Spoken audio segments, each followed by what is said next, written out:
totalizando, então, um orçamento na casa de 2 bilhões. Bem, essa é uma breve apresentação, né, do orçamento que ficou para esse ano, de 2026. E, se alguém tiver alguma questão, alguma dúvida, estamos aqui para tentar responder. Eu agradeço. Muito obrigada. Mais uma vez, agradecer aí a apresentação da Dominique Mendonça, analista de planejamento. Vou franquear a palavra ao vereador Isaac, para que ele possa fazer os seus apontamentos com base no que foi apresentado ou com uma outra questão de relevância à Lei Orçamentária Anual de 2026.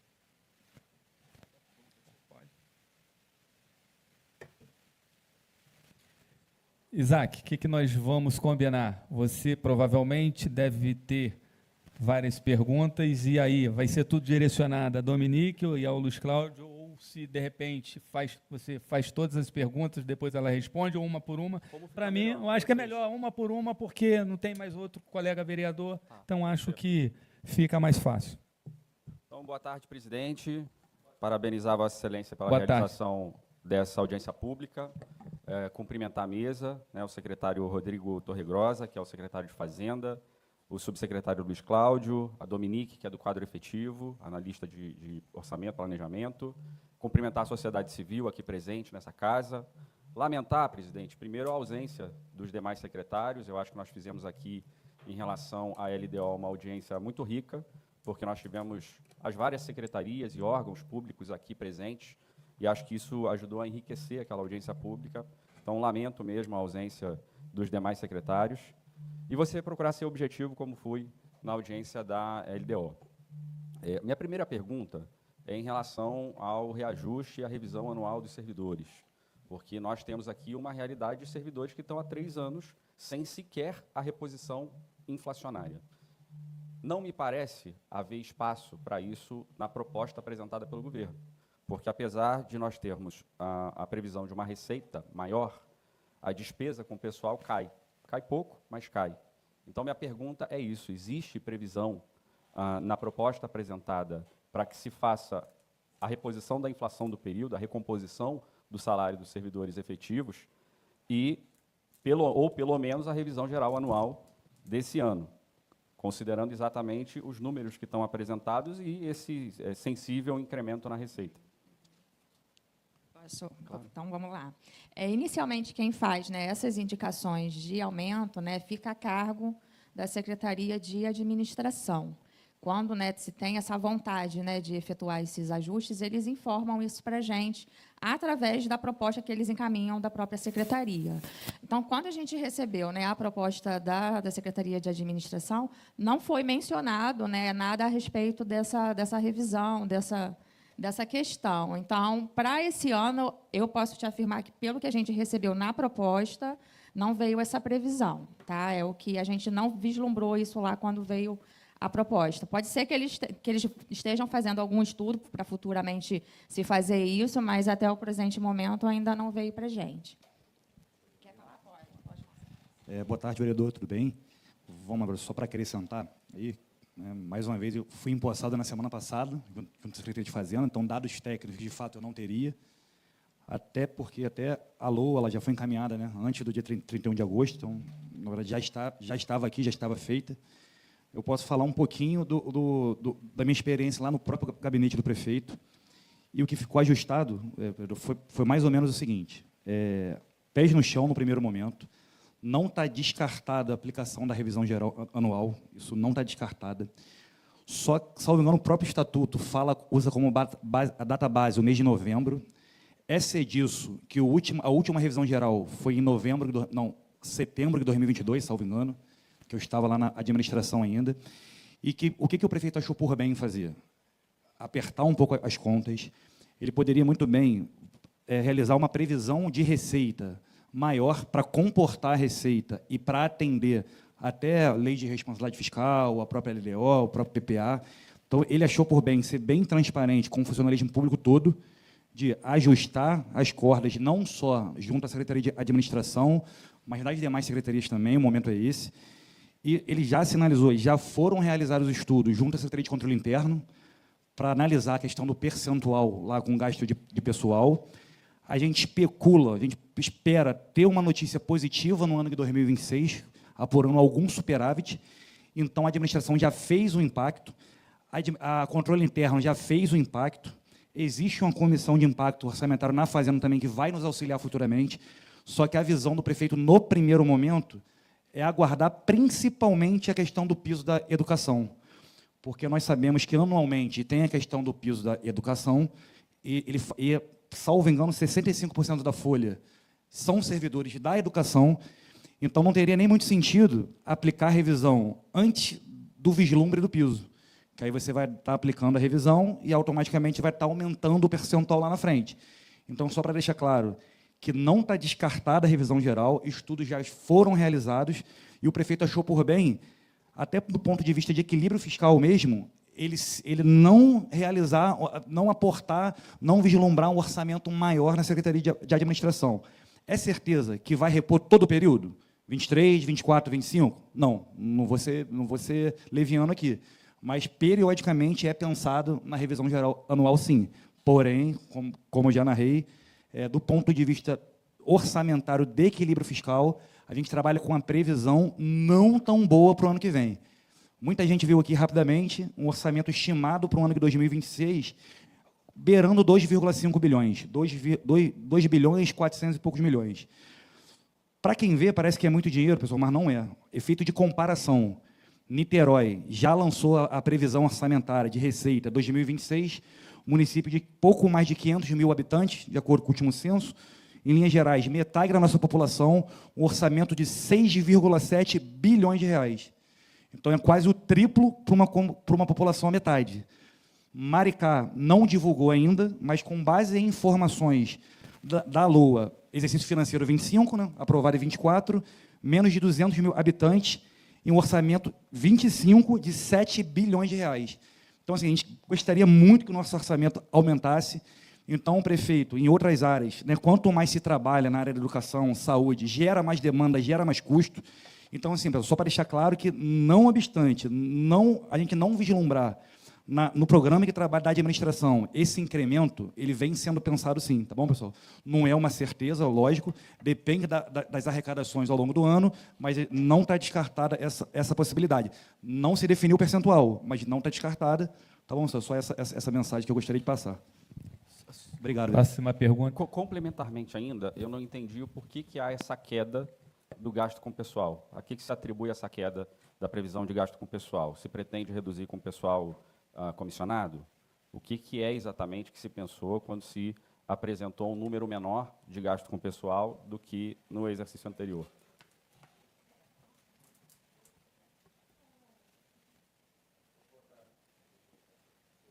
Só segurar um pouquinho, tem um delay. Isso, foi. Boa tarde, meu nome é Luiz Cláudio, eu sou analista de planejamento e orçamento também, efetivo, e estou com o cargo de subsecretário de planejamento. Como a Dominique explicou, a proposta vem das secretarias, vem das unidades. Agora, o que pode causar uma causa? Vários fatores, entendeu? Aposentadorias, demissões, não tem como a gente saber isso. Teria que pegar a folha detalhada e ver o que ocasionou essa redução. Agora, são os valores informados. E com base nós acompanhamos as folhas do mês também, dos meses. Então, eles não estão defasados com a folha atual. Entendeu? Agora, dizer certinho o que foi, o que ocasionou, não tem como a gente ver. Entendeu? Existem vários fatores que podem afetar a folha. Agradeço, então, pela resposta. Lamento, mais uma vez, que, por mais um ano, o servidor público continue não sendo a prioridade. Existem várias prioridades do governo que são atendidas, e o servidor público, mais um ano, 2026, para o 4º ano consecutivo, sem sequer a reposição da inflação.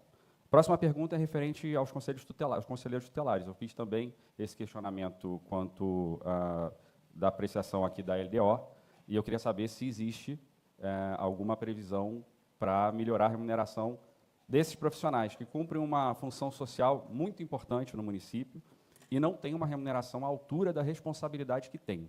São poucos profissionais, né? Nós temos poucos conselheiros, menos do que deveríamos ter, então o impacto ele não é grande. Me parece que não promover essa adequação na remuneração desses profissionais é falta de vontade política. Eu queria saber se isso está previsto ou se não está previsto. E lamentar, mais uma vez, aqui a ausência das demais secretarias, porque a gente poderia ter a Secretaria de Administração aqui respondendo e esclarecendo, na medida do que fosse possível, questionamentos que são referentes às atribuições daquela unidade. Vamos lá, sobre a questão dos conselheiros tutelares, isso, inclusive, foi objeto de uma demanda do Ministério Público, então não é uma demanda exclusiva da categoria. O próprio Ministério Público entendeu que, de fato, o salário estava defasado. Essa lei é uma lei antiga, não é uma lei contemporânea. E, salvo engano, a indexadora do salário do conselheiro era lá aquela lei que disciplinava ainda os DAS, salvo engano, a 176, e foi, inclusive, declarada inconstitucional. Então, já está em tramitação, o gabinete já tomou conhecimento que a Secretaria de Assistência está trabalhando na elaboração de uma lei para ser encaminhada ainda no exercício financeiro vigente, que vai aumentar a remuneração dos conselheiros de modo geral. Então, a previsão é que o paradigma seja o CC3 no município. Isso aí, eu falo em previsão, que eu não vislumbrei ainda o projeto de lei pronto, mas o que eu posso garantir que o prefeito Capitão Nelson já tomou conhecimento dessa demanda, o Ministério Público, a tutela respectiva, já tomou conhecimento também, e foi um pedido global que o governo vai atender ainda no ano de 2025, e que os estudos que estão sendo realizados é para aumentar sensivelmente a remuneração deles. Em linhas gerais, hoje o CC3 do município recebe algo em torno de R$ 3.500, sem encontrar alguns benefícios, né? O auxílio transporte, e algumas secretarias têm produtividade, enfim. Então, a ideia do governo é contemplar os conselheiros usando como paradigma exatamente o CC3 no município de São Gonçalo. Agradeço e torço para que, de fato, isso se efetive. Eu sou autor, inclusive, de uma indicação legislativa que propõe ao prefeito que faça essa adequação na remuneração, exatamente porque, quando a gente olha no entorno, a realidade da remuneração é muito diferente e ela é, de fato, incompatível com a responsabilidade que esses profissionais têm no município e com o papel social que jogam para a sociedade. Uma terceira pergunta, eu vou juntar duas. Uma o secretário já iniciou a resposta, que é referente a 1/3 da jornada do magistério, né, 1/3 de planejamento. O município descumpre essa determinação legal, já confirmada pelo Supremo Tribunal Federal, da reserva de 1/3 da jornada dos profissionais de magistério para planejamento, né? São Gonçalo não respeita 1/3 de planejamento. Isso, naturalmente, tem um impacto financeiro, para que seja efetivado, e a minha pergunta é que se isso está previsto. A mesma coisa em relação ao piso do magistério. São Gonçalo não paga o piso do magistério. E quando a gente vê a qualidade da educação, esse tipo de negligência acaba refletindo diretamente. A gente está no município que é o segundo pior em qualidade de educação no Estado, segundo pior IDEB. Os professores são mal remunerados, no geral, e isso se reflete na qualidade do ensino ofertado para as nossas crianças. Então, por isso, a pergunta em relação a 1/3 da jornada do magistério e do piso da categoria.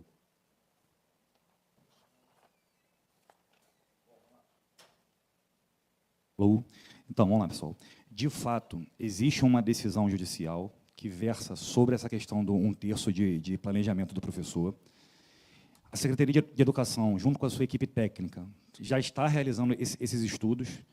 Então, hoje, pessoal, não é desculpa, tá? Mas, quando nós assumimos o governo no ano de 2021, nós tínhamos matriculados na rede algo em torno de 21 mil crianças. Hoje, esse número já é superior a 62 mil crianças.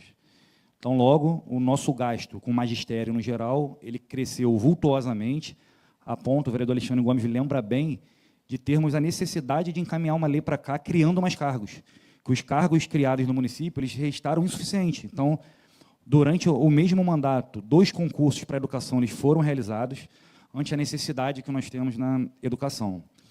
E, paralelamente a isso, a questão do 1/3 de planejamento, uma coisa interfere na outra, o vereador pontuou muito bem, que são assuntos conexos.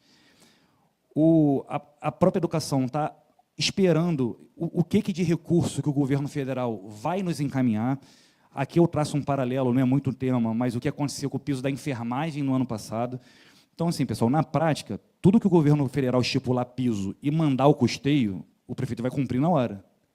Então, estipulou um reajuste de 15% e aumentou o Fundeb em 15%, a conta fecha. Então, na verdade, o prefeito ele não quer tirar dinheiro da educação para alocar em outro segmento. O grande problema do piso dos professores vem sendo exatamente a falta do repasse financeiro. Então, existe, de fato, uma portaria, salvo engano, no Ministério da Educação, imputando o piso. Isso foi judicializado também. Muitos municípios da federação ajuizaram a ação, até atacando a norma técnica, até ferindo o princípio federativo, que cada município tem a sua realidade financeira. Não poderia a União impor salário dos entes. São Gonçalo tem uma realidade completamente de Maricá, diferente de Rio Bonito, diferente de Niterói. A medida, os professores merecem muito, não estou falando que é falta de merecimento, mas, mais uma vez, eu venho pontuar equilíbrio fiscal. Segundo inúmeras reuniões junto ao prefeito Capitão Nelson, ele sinalizou que, se o repasse aumentar, ele vai colocar todo mundo no piso. Lembro aqui, no ano de 2021, o vereador Alexandre também se fazia presente, que, ao final do ano, o prefeito Capitão Nelson ofertou, inclusive, abono para os professores. Por que teve abono? Porque o aporte do governo federal foi maior do que a folha. Então, nós tivemos condições de dar abono.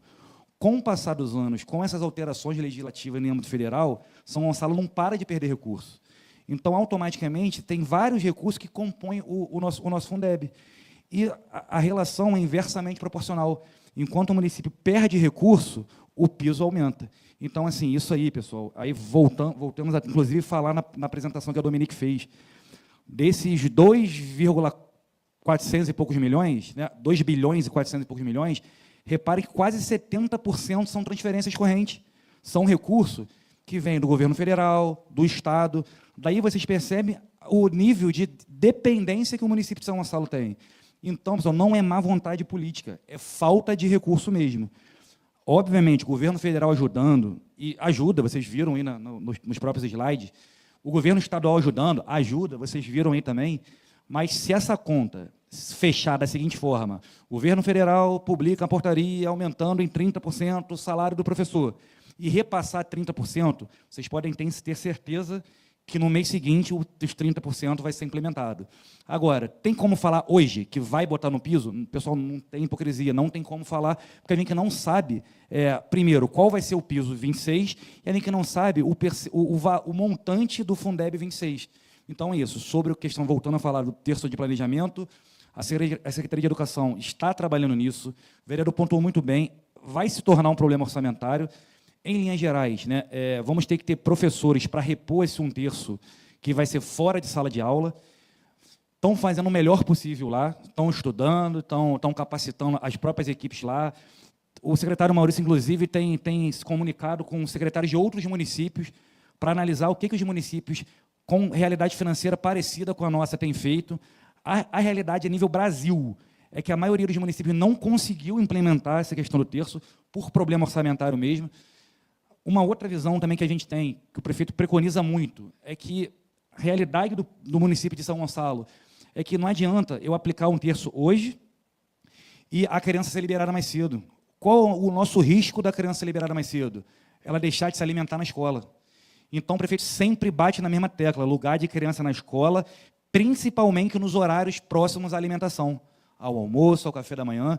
Então, pessoal, é um tema que tem resposta hoje? Não tem resposta hoje, vou ser bem realista. Tem previsão? A previsão, a receita pode aumentar. A gente pode conseguir aumentar o salário, não só dos professores, mas de todo mundo. Tem essa questão do terço de impacto orçamentário também? Tem, mas eu tenho certeza, isso já toda quinta-feira, para quem não sabe, tem reunião com o secretário de Educação e todos os subs de Educação no gabinete do prefeito, exatamente para tratar temas como esses. Hoje, a gente não conseguiu avançar em muita coisa, né? O que, para suavizar não só o professor, mas o funcionalismo público no todo, a gente tem a obrigação de observar o plano de cargos e salários que a gente mesmo criou.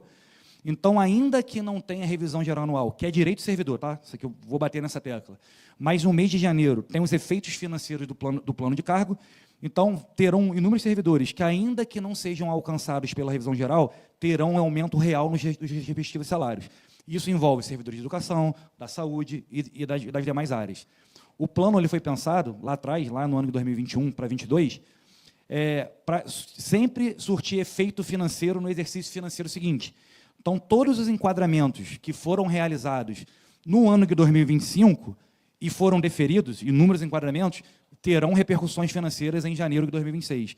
Então, pessoal, no mais é isso. Desculpa me alongar demais, vereador, para tentar ser o mais produtivo possível. Só uma informação adicional, se é de conhecimento de vocês, sobre o impacto, qual é o tamanho do impacto em relação ao piso, porque A 1/3 já foi informado que a Secretaria está levantando, está fazendo os estudos, mas em relação ao piso do magistério, qual é o impacto que isso geraria hoje?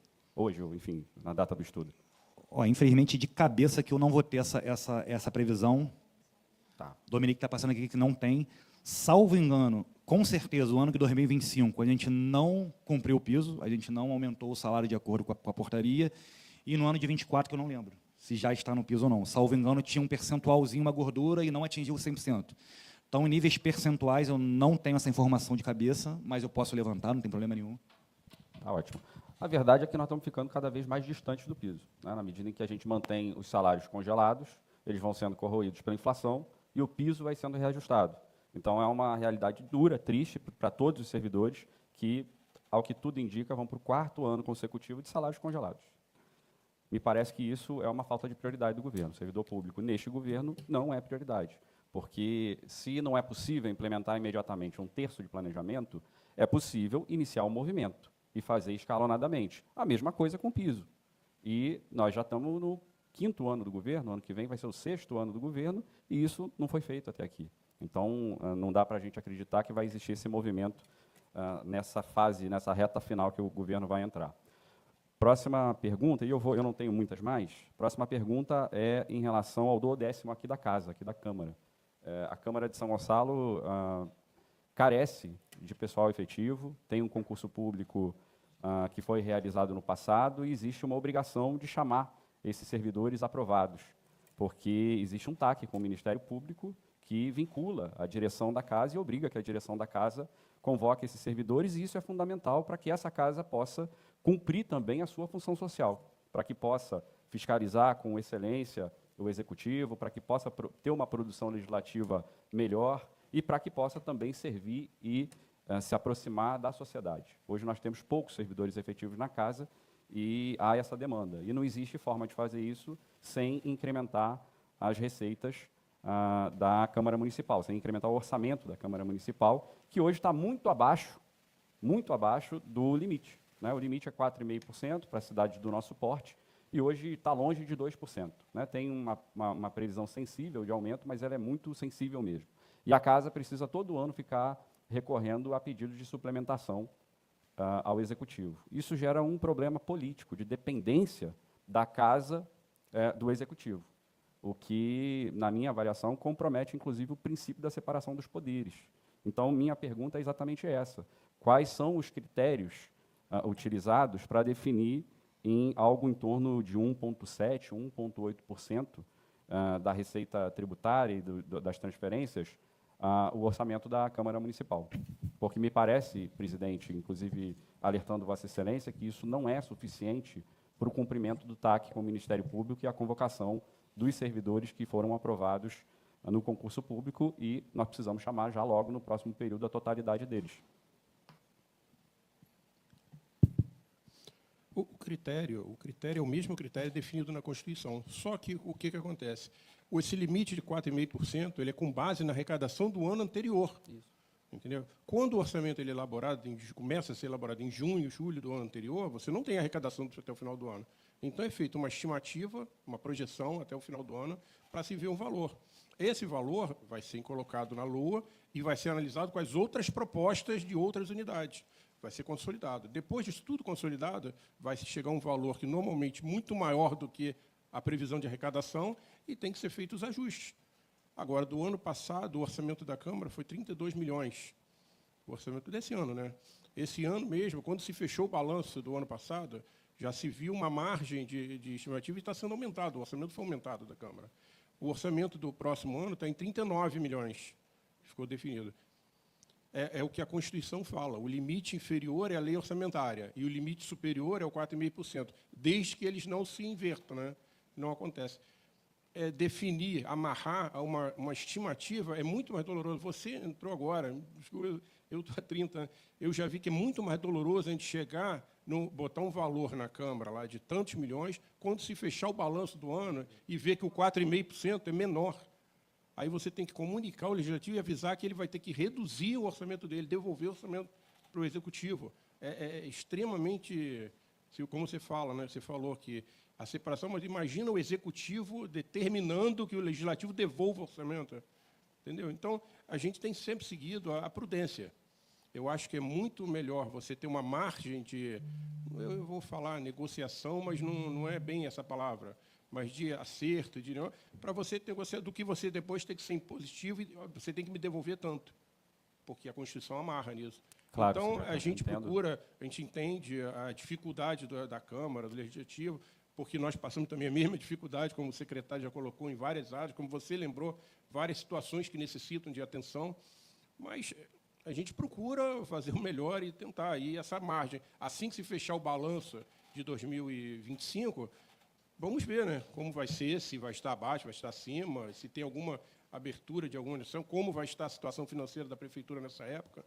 Entendeu? Então, claro, eu quero só dialogar com o senhor o seguinte, não existe nenhuma possibilidade de chegar nem perto do limite superior, do limite constante da Constituição, que é 4,5, porque o histórico tem mostrado, o histórico do realizado, tem mostrado que tem ficado um pouco acima de 1,5%. Só que deixa eu completar. Muito aquém do limite superior, e nesse caso, e é essa a problematização que eu estou fazendo aqui, e faço porque o debate é público e eu acho que é importante que a sociedade conheça esse dilema que a casa vai passar, que a gestão vai passar. Eu não sou da mesa diretora, mas me coloco no lugar do presidente, que vai precisar responder ao Ministério Público por que não vai convocar os servidores aprovados em cumprimento ao TAC que foi assinado. Porque o incremento que foi apresentado, pela projeção, coloca de 1,6% para 1,79%. Então, muito aquém do limite superior e, nesse caso, muito aquém das necessidades objetivas da casa para cumprimento de dispositivos legais. Isaac, você tem que considerar que o 4,5% não é em cima do orçamento inteiro e nem em cima da receita corrente líquida. Ele é em cima de algumas receitas e algumas transferências. Da receita tributária e das transferências correntes. Oriundas de tributos. Isso. Então, se você vê... É esse o cálculo que eu estou fazendo. Então, só para você ter uma ideia, o orçamento desse ano, quando se fechou o balanço, deu uma diferença do orçamento da Câmara para o orçamento, que seria o 4,5%, de 10 milhões. O orçamento de 30 e pouco, 10 milhões, que deu essa margem. A gente está suplementando 6, 7 milhões agora para chegar. Então, se você vê, a margem que vai ficar do orçamento da Câmara vai ser uma diferença para o 4,5 em torno de 3, 4 milhões, vamos dizer assim. 3 e pouco, 4 milhões. Que não é... Para o 4,5 não, subsecretário. Para atingir os 4,5 não. O 4,5 deu, no fechamento do balanço, deu 40 milhões, 41 milhões, não lembro o valor certinho, mas 40 abaixo. 40 abaixo. 40 abaixo é 4,5% no cálculo da 4,5% no balanço do ano passado. Não, da contabilidade, do balanço do ano passado. Uhum. Fechado. Isso a Câmara tem a cópia, que acho que até a Câmara que solicita essa informação. Entendeu? O orçamento inicial da Câmara foi 32 milhões. 32, vamos dizer, 10 milhões de diferença, um pouco mais de 10 milhões. A gente está manejando, suplementando a Câmara, algo em torno de 7 milhões. Passou uma parte de 5 e pouco, vamos passar mais um pouco agora esse mês, mais um pouco mês que vem, dá 6, 7 milhões. Então, vai ficar com a Câmara, vai ficar com um orçamento de 38 milhões, mais ou menos. Para 40 e pouco, não é um valor tão distante do 4,5%. O do ano que vem, a gente já está botando 39 milhões, com base... Vamos pensar com base no que fechou o balanço desse ano. 40 e pouco, a gente está chegando a 39. Infelizmente, é o que é possível naquele momento, na época da elaboração. Agora, eu não sei, sinceramente, só olhando os seus cálculos para ver que 1% do orçamento é bem baixo. Não é. O nosso cálculo dava em torno de 3 e poucos por cento. Não dá o 4,5%, mas dá, na abertura, em torno de 3,5%, 3 e poucos por cento. Isso a gente pode sentar uma hora lá, a hora que você quiser, conversar, trocar essa informação. Mas, se você olhar em valores absolutos, a distância não tá tão assim. Fechar, em nenhum momento a Constituição te obriga a fechar 4,5%, ela te obriga a não passar menos que a lei orçamentária. Isso é crime. É isso. Agora, o fechar, a gente procura chegar. Agora, você trabalhar com uma estimativa. E se eu estourar minha estimativa? Eu já estourei uma vez e foi esse desgaste. Entendeu? Então, a gente procura ser prudente. Concordo com você, ser um prudente próximo, não um prudente distante. Agora... tivemos melhorou a arrecadação, coisa que a gente também deseja, mas não tem como prever, né? Mas é isso, eu agradeço, viu, subsecretário? O alerta aqui é para a sociedade e também para a direção da casa, que mais à frente não vai poder dizer que foi surpreendida se não conseguir dar conta dos compromissos que foram assumidos com o Ministério Público, porque vai precisar fazer a convocação dos aprovados no concurso. E, de alguma maneira, a decisão final sobre o orçamento é da casa, então a responsabilidade é também do conjunto da casa. Próxima pergunta, eu já estou me encaminhando realmente para o fim. Na verdade, são duas, uma pergunta mais de ordem técnica. Eu fui autor de uma representação, acho que todo mundo sabe, no Tribunal de Contas, em razão da tentativa de transferência da gestão do Pronto-Socorro Central e do Hospital Infantil para uma OSC. Eu não vou entrar em detalhes sobre o que foi argumentado, mas essa transferência não é permitida, né? Não se pode transferir na integralidade a gestão de unidade de saúde para OSCs. Isso é pacífico, o entendimento pacífico do TCU, o entendimento pacífico do Tribunal de Contas, mas foi feito, na análise da representação pelo setor técnico do TCU, um alerta sobre a fonte que estava sendo utilizada para transferir recursos para essas instituições. Era uma fonte equivocada, errada, e que poderia acarretar em penalizações para o gestor. Então, eu queria saber se vocês observaram isso na elaboração, e se não observaram... Então, eu estou fazendo esse alerta, por quê? Porque é um alerta que o tribunal já fez. E, se não for observado novamente, isso pode acarretar em punições para o gestor, tá? Então, é uma pergunta mais de ordem técnica e um alerta, porque ainda dá tempo de fazer a correção, se for o caso. Então, a gente, na Secretaria de Fazenda, a gente não teve conhecimento a respeito disso. Eu não sei se a área da saúde, ou a Secretaria, ou o Fundo, né, de Saúde tiveram conhecimento. A gente até pode questionar, né, a questão do questionamento, mas até o próprio vereador também poderia comunicar, mandar um documento para lá que embasa isso, né, porque, como a gente não sabe, por gentileza, para comunicar. A própria secretaria... Posso né, entregar hoje aqui para vocês, tá, formalmente? tá, ok. Acho que não precisa ser formalizado, mas a é gente só pra... pergunta assim, mas nós, da Secretaria de Fazenda, estamos sabendo agora aqui. Tá ok? Tá ótimo. Então, eu vou entregar o parecer do setor técnico. Se for necessário, se vocês julgarem necessário, façam o ajuste na proposta para que não tenha punições do Tribunal de Contas em relação a esse descumprimento que ele já identificou que vinha ocorrendo. Tá? Então, Vereador, primeiramente, agradecer essa advertência. Tem situações, de fato, não são pontuadas junto à Secretaria de Fazenda, mas convém até esclarecer o motivo. Em tese, esses contratos eles são celebrados entre a Fundação Municipal de Saúde e a OSC. Em linhas gerais, até por se tratar de um ente da administração indireta, eles têm orçamento próprio, eles têm jurídico próprio, eles têm autonomia financeira, eles têm autonomia técnica. Então, é até complicado a gente, enquanto fazenda da administração direta, responder pela administração indireta. É como se eles tivessem, em linhas gerais, uma fazenda própria deles lá, entendeu? Então, assim, essa pergunta a gente, de fato, não conseguiria responder, mas fica aqui o alerta. Obrigado, vereador. Eu me comprometo, inclusive, a sair daqui, ligar para a presidente da Fundação, para alertá-la e adverti-la em relação a isso. Só para deixar claro que não é que alguém que não quer responder, que não tem essa informação mesmo, que não tramita pela Secretaria de Fazenda por se tratar de um ente da administração indireta. Assim como não tramita a SGPrev, assim como não tramita a FUNASG. Só para deixar claro, mas obrigado pela advertência. Eu mesmo me comprometo a ligar para a presidência da Fundação Municipal de Saúde. Tá ótimo. Agradeço, secretária. A presidente já tem o acesso ao parecer, mas eu disponibilizo aqui para vocês. E a última tem a ver também com OSC, OS, que é o seguinte, eu imaginei que a Fundação fosse estar presente, a Fundação de Saúde, então direcionaria essa pergunta a eles. Nós sabemos que o contrato com a Insaúde terminou, né, e 400 trabalhadores foram desligados sem receber suas verbas rescisórias. Nós tivemos acesso a documentos que comprovam que o governo sabia que o contrato estava em desequilíbrio. Houve, inclusive, pedido em 2023 para reequilíbrio do contrato, para reequilíbrio financeiro do contrato. O governo foi alertado disso e não tomou nenhuma medida. Pelo contrário, renovou o contrato com a Insaúde, nessas condições, sabendo que a instituição havia utilizado os recursos que originalmente deveriam ser mantidos provisionados para pagar as rescisões desses trabalhadores. Então, minha pergunta seria aqui para a Fundação, para a presidente da Fundação, já que nós estamos falando de orçamento, nós precisamos também pensar na fiscalização da execução do orçamento, principalmente quando a gente tem recurso público sendo manejado por entidade privada.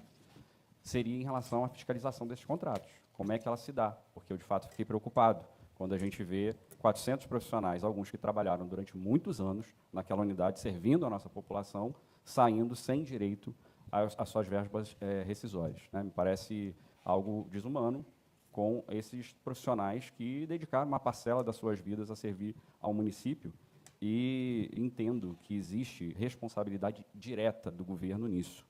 Não adianta o governo tentar jogar a responsabilidade apenas para a instituição, porque é a obrigação do governo fiscalizar o contrato. É a obrigação do governo receber a prestação de contas e observar se o que está pactuado está sendo cumprido. E não foi o que o governo fez, inclusive, porque promoveu a prorrogação desse contrato nessas condições. Eu já fiz esse alerta aqui na Câmara, o líder do governo sabe disso, e eu ainda sigo aguardando um posicionamento oficial da Prefeitura, que não aconteceu, e eu lamento muito que não tenha acontecido, porque todos os dias eu recebo no meu gabinete uma demanda bastante grande, um volume bastante grande de reclamações de profissionais que trabalharam lá e estão hoje no desespero porque o governo não dá nenhuma satisfação sobre o que pretende fazer, porque alguma coisa precisa fazer, né? Não pode simplesmente dizer que vai judicializar, que o Ministério Público vai apurar, precisa resolver o problema das pessoas primeiro, né? Porque salário é algo falimentar, garante a subsistência das famílias, então nós precisamos tratar com muita seriedade recurso de salário.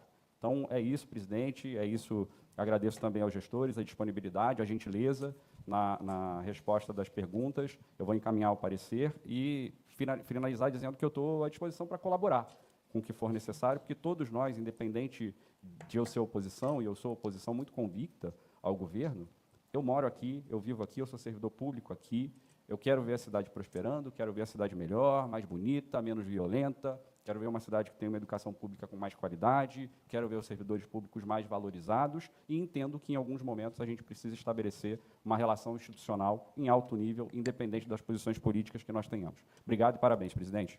Eu que agradeço a participação do vereador Isaac, que pena que são poucos que participam como ele. Costumo dizer que, quando ele está presente, o sarrafo sempre aumenta. Esses questionamentos, vereador, com relação à questão da OSC, até para deixar registrado ao secretário de Fazenda, Rodrigo, a presidente da Fundação Rafaela está ciente, essa representação ela vem acompanhando, eu, em alguns momentos, já fiz o alerta, está sendo ajustado aquilo que tem que ser ajustado. Infelizmente, hoje, quero deixar registrado que a nossa cidade, como muito bem colocado aí pela Secretaria de Fazenda, é uma cidade refém das transferências, seja ela federal, seja ela estadual, e graças a Papai do Céu que essas transferências elas são de obrigatoriedades constitucionais. Se fosse por questões de favores, de política, infelizmente ia ser muito pior.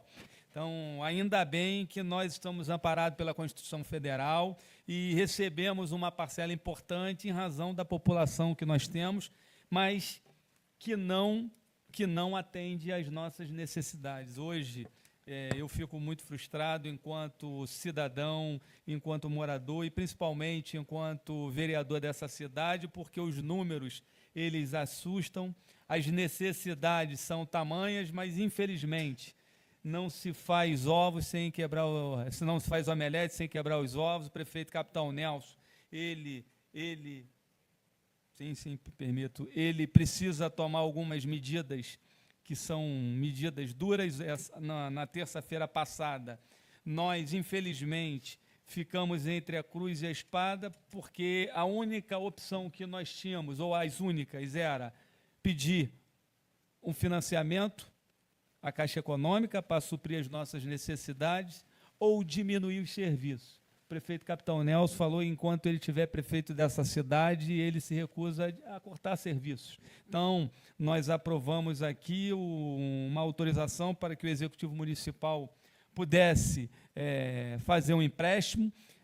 Claro que, se a cidade de São Gonçalo fosse contemplada, ou melhor, se o prefeito da cidade vizinha, da cidade de Niterói, Rodrigo Neves, fosse mais gentil com essa cidade, fosse mais humano com essa cidade, sendo ele uma pessoa que nasceu nessa cidade, aceitasse aquele acordo de ceder para São Gonçalo uma parcela daquilo que eles recebem, não iria fazer muita falta a cidade de Niterói, tampouco a cidade do Rio de Janeiro e a cidade de Maricá. O prefeito de Maricá concordou, o prefeito do Rio também concordou, mas, infelizmente, o senhor Rodrigo Neves, de forma arrogante, prepotente, de forma desumana, mantém a sua posição, não cede 1 milímetro sequer, e quem paga são as pessoas aqui que precisam de políticas públicas de verdade. Mas nós confiamos em Papai do Céu e temos a certeza que o futuro dessa cidade passa por um percentual maior dos royalties. E nós, no futuro bem próximo, seremos, secretário de Fazenda, contemplados, e aí, para dar um pouquinho mais de tranquilidade, principalmente à Secretaria de Fazenda, para distribuir esses recursos de forma aonde a população possa ser contemplada da parte, ou melhor, da forma que merece, porque não é justo você ver uma parcela mais humilde da cidade de Niterói ter diversas políticas públicas da de Maricá, como passaporte universitário, tarifa zero, moeda social, poupança quando conclui o 2º grau, dentre outras políticas públicas, e o povo mais humilde dessa cidade não ter o básico necessário para suprir as suas necessidades. Mas cabe a nós, parlamentares, seja vereadores, seja deputados, em tentar reverter essa situação que vai resolver e atender lá na ponta quem precisa. No mais, meu muito obrigado. Antes de dar a palavra para as considerações finais do secretário, da Dominique e do Luiz Cláudio, o vereador Isaac gostaria de fazer a última pergunta aqui. Eu concedo, vereador. Vou falar daqui, presidente, agradeço a benevolência de Vossa Excelência e a disposição dos gestores, mas é referente a essa operação de crédito que foi autorizada pela Câmara em junho, né?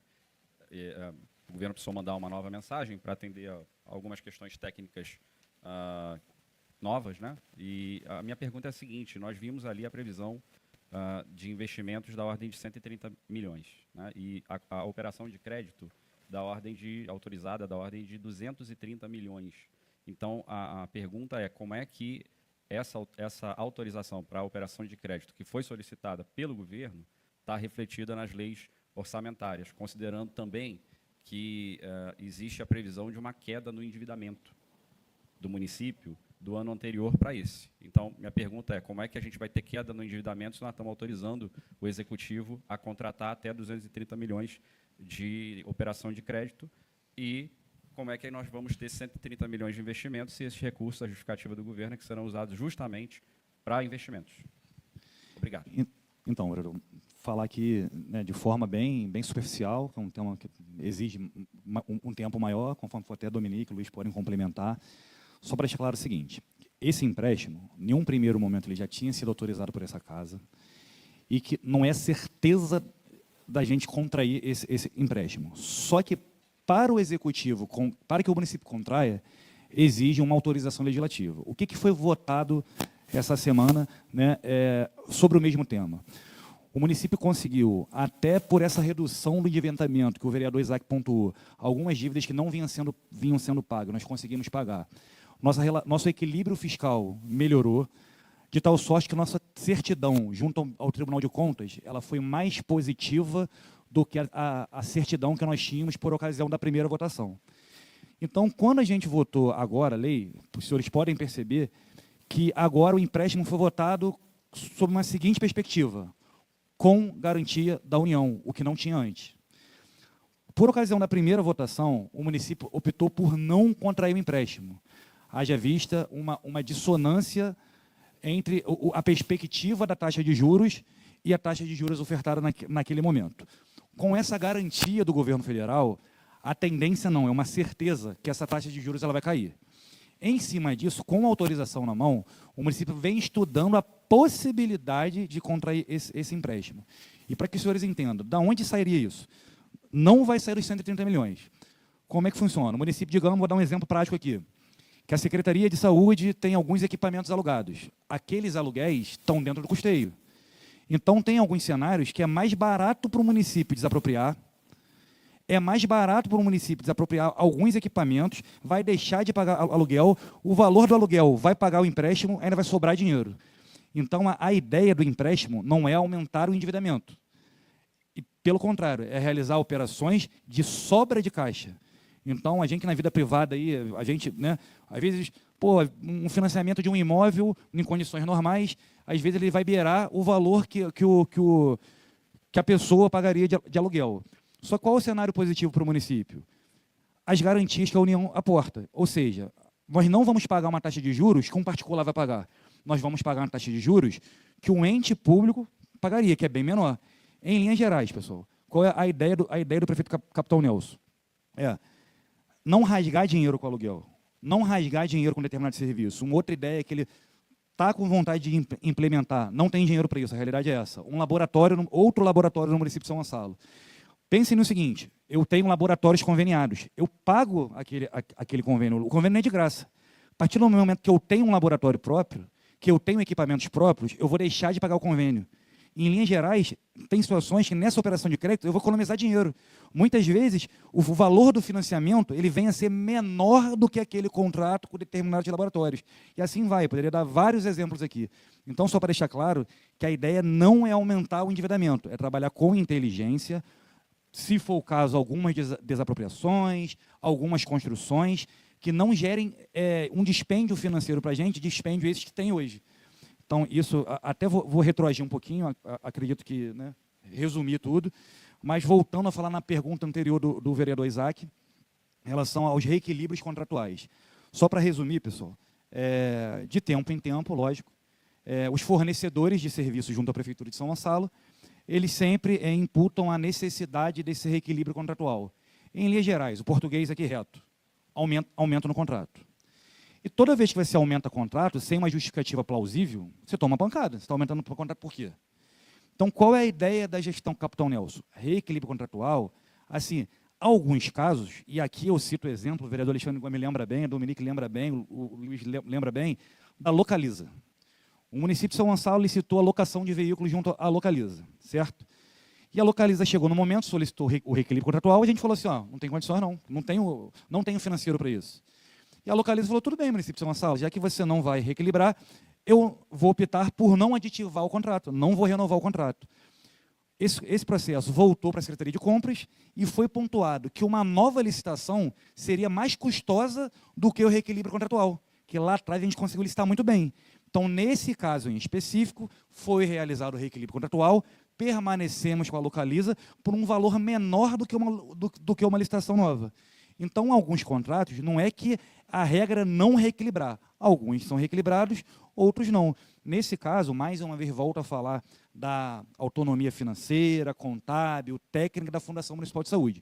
Mas eu presumo que, naquele momento do aditivo, conversaram lá, a antiga OS achou por bem permanecer mesmo com o valor antigo, não reequilibrado, e o município presume que ele consegue atingir os objetivos ali. Porque, pessoal, se parar para pensar, toda empresa vai falar que não dá. Ela vai participar de um certame licitatório e no primeiro ano vai falar assim, executivo, reequilibra que eu não estou conseguindo atender as suas demandas. Então, se o executivo ceder muito, se as secretarias num todo cederem, os valores de custeio vão explodir no município. Então, é isso, entendeu, pessoal? Só para explicar quais são as orientações do prefeito Capitão Nelson em relação a isso. Em relação aos funcionários da InSaúde, salvo engano, InSaúde, né, que não receberam, isso já é de conhecimento do executivo. O prefeito ele já recebeu alguns servidores que não receberam, já marcou reuniões junto à Fundação Municipal de Saúde, só que o grande preceito que nós temos lá é uma blindagem do gestor da pasta, o próprio prefeito. Então, o que pontua? A responsabilidade do município, nesses casos, ela é, no muito, subsidiária. Em linhas gerais, responsabilidade principal da InSaúde, responsabilidade subsidiária do município. Só que alguns casos não, em todos os casos, a gente só pode falar o que a lei autoriza. Então, o município, hoje, não tem autorização legislativa para a InSaúde não pagou, eu vou pagar. Mas estamos conversando com a InSaúde, que eu falo uma visão do município no todo, a presidente da Fundação vem conversando com a InSaúde, alguns funcionários da InSaúde, né, muitos gonçalenses, diga-se de passagem, já estão sendo alocados em outros locais, então, desempregados, muitos deles não ficaram, e mesmo assim, o que o vereador Isaac falou procede, isso é real, e alguns não, todos só receberam parcialmente, eles não receberam o mês todo, receberam uma parte. A gente lamenta muito, se solidariza por essas pessoas que não receberam. Vamos tentar fazer o possível dentro da legislação vigente para atendê-los. O que a gente não pode fazer agora é simplesmente pegar dinheiro do município e pagá-los sob pena de improbidade para o prefeito, que pode repercutir numa eventual inelegibilidade. Então, pessoal, é isso. Então, na verdade, acabei respondendo 2 perguntas, que a primeira foi Presidente, resposta. agradeço. Obrigado. Só uma observação muito pontualmente em relação a esse caso da Insaúde. Eu não tenho dúvida de que essa casa estaria disposta a conceder a autorização legislativa para que o governo pudesse resolver o problema. A OS afirma que são R$7 milhões, tá, o custo. Não me parece impossível que o governo resolva o problema, pague os trabalhadores e depois cobre da OS. Porque a responsabilidade do governo é maior do que parece. Porque sequer os reajustes oriundos de dissídios coletivos foram concedidos a esses trabalhadores ao longo dos anos, mesmo tendo havido aditivos nos contratos exatamente para essa finalidade. Então, a OS recebeu os reajustes, o recurso para os reajustes não repassou aos trabalhadores, ou seja, utilizou para outras finalidades. Para além disso, essa gravidade. A gravidade do governo saber que o contrato estava em desequilíbrio, saber que o recurso que deveria ter sido mantido provisionado foi utilizado, e, inclusive, há pedidos do governo para aumento de serviços, e essa é a justificativa da OS para entrar nesses recursos. Eu não vou entrar nesse meandro, mas eu acho que é grave que o governo tenha tido conhecimento, tenha, mesmo assim, prorrogado o contrato e não tenha exercido a fiscalização necessária para ter verificado que os reajustes dos trabalhadores não foram repassados. Então, eu acho que a Casa teria disposição de ajudar a resolver, dando a autorização legislativa para que o governo pudesse operar dessa maneira, resolver com esses trabalhadores e depois cobrar judicialmente que seja a responsabilidade da Insaúde, porque, de outra forma, os trabalhadores eles vão ser os únicos prejudicados por essa irresponsabilidade, na minha opinião, na fiscalização do contrato. Isso não é uma novidade, esse modelo, via de regra, quando termina o contrato dessas instituições, os trabalhadores acabam por tomar calote. Obrigado, presidente. Eu que agradeço, Isaac. Eu, assim, respeito a posição do colega. Eu entendo o seguinte, conversei algumas vezes com a presidente da Fundação. Se houve um erro ou uma falha, foi do provisionamento da OSC, como muito bem colocou o secretário de Fazenda, o município, no máximo, ele é responsável subsidiariamente. Eu aqui te garanto, e garanto aos 400 funcionários que eles não ficarão sem receber. E todos que me procuraram, eu já oriento judicializar na Justiça do Trabalho, porque é o mecanismo mais rápido e eficaz para que eles possam receber tudo aquilo de direito deles, porque eles trabalharam, como muito bem você colocou, salário é algo que é para sustentar a sua família. Então, eu assim entendo a aflição desses funcionários, mas não vejo legalidade nessa questão da Câmara aprovar e o município, o prefeito, a efetuar o pagamento desses 400, não vejo mecanismo legal para isso. O mecanismo legal é a Justiça do Trabalho. Eu acho que existe ali o poder judiciário trabalhista que tem a obrigação de resolver e cobrar dessa OSC tudo aquilo que ela deve a esses 400 funcionários. Assim, com relação à questão até do dissídio, o município ele pagou aquilo que foi pré-estabelecido em contratos, e aí o município, essa questão do dissídio, de pagar o dissídio, cabia ao próprio sindicato da categoria, caberia ao Ministério do Trabalho a cobrar isso, porque o município tem uma responsabilidade tamanha, se ficar também sendo responsável de algo que não lhe cabe, fica difícil, mas então, o contrato tem fiscal, aí porque eu acompanho outros contratos, mas essa questão de pagamento de dissídio, acho que não seria nem a competência do fiscal do contrato, não, ele seria para outras questões, mas, volto a falar, eu acho que para resolver o mais rápido possível esses 400 funcionários, é judicializar na Justiça do Trabalho, entrar com uma ação coletiva, inclusive com tutela antecipada ao município, para que o município, ao invés de pagar algo que tem que pagar, porque, salvo engano, eles têm outros contratos, então pode sim bloquear valores ali como garantia para que essas pessoas não fiquem refém, à mercê infelizmente, dessa OS que não teve a capacidade de cumprir aquilo que determina a lei. No mais, secretário, meu muito obrigado, Dominique, meu muito obrigado, Luiz Cláudio, obrigado, vereador Isaac, mais uma vez, Vossa Excelência, participando de forma efetiva, meu muito obrigado. Agradeço à sociedade civil aqui presente, a você, meu amigo e minha amiga, que nos assistiu aí pela TV Câmara, meu muito obrigado, declaro encerrada a audiência pública. Um grande abraço, fique com Deus.